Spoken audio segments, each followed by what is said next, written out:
Many adults may engage in activities that include the consumption of drugs and alcohol.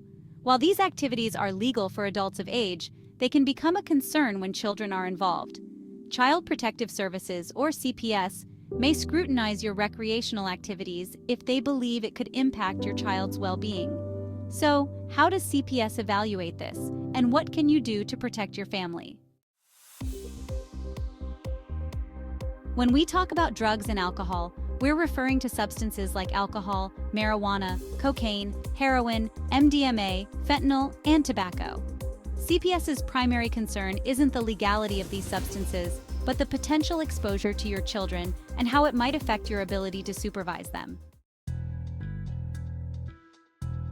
CPS evaluates several factors, such as whether your child could access where you store these substances, the possibility of secondhand smoke exposure, and whether there's a sober adult present to supervise the children. Being intoxicated while supervising a child is not considered adequate supervision by any CPS agency in the United States. So, how can you avoid trouble while enjoying your rights as an adult? Here are some actionable strategies recommended by our child welfare consultants at CPS Protect Consulting Services. 1. Store substances safely. Keep all recreational drugs and alcohol in a lockbox or a high cabinet where children cannot access them. 2. Avoid visibility. Do not let your children see you using drugs other than caffeine. 3. Supervision. Ensure a sober adult supervises your children.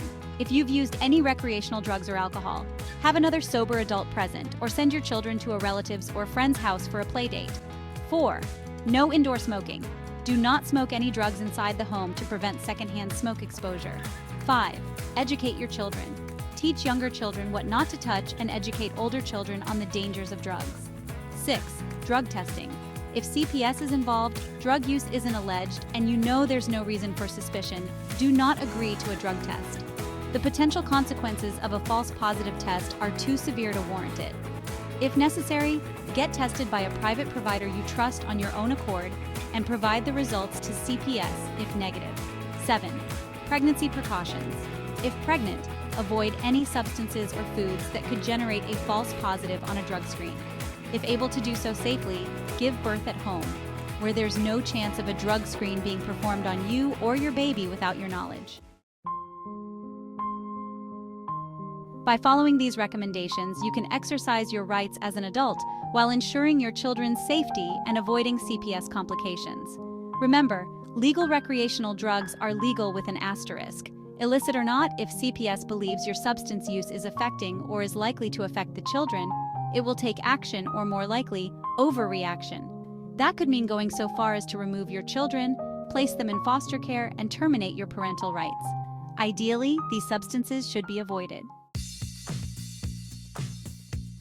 All it takes is a false positive drug test, an odor in the home that smells like drugs, a jealous ex-spouse, a nosy neighbor missing context. A mere allegation can turn your life upside down. Don't wait until CPS gets involved. Don't wait until your children are placed in foster care. Visit cpsprotect.com or call us toll-free at 844-633-KIDS to preserve your rights and protect your family now.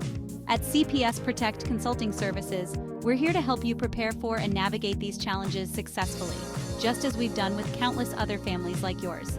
CPS Protect Consulting Services, saving children, preserving families.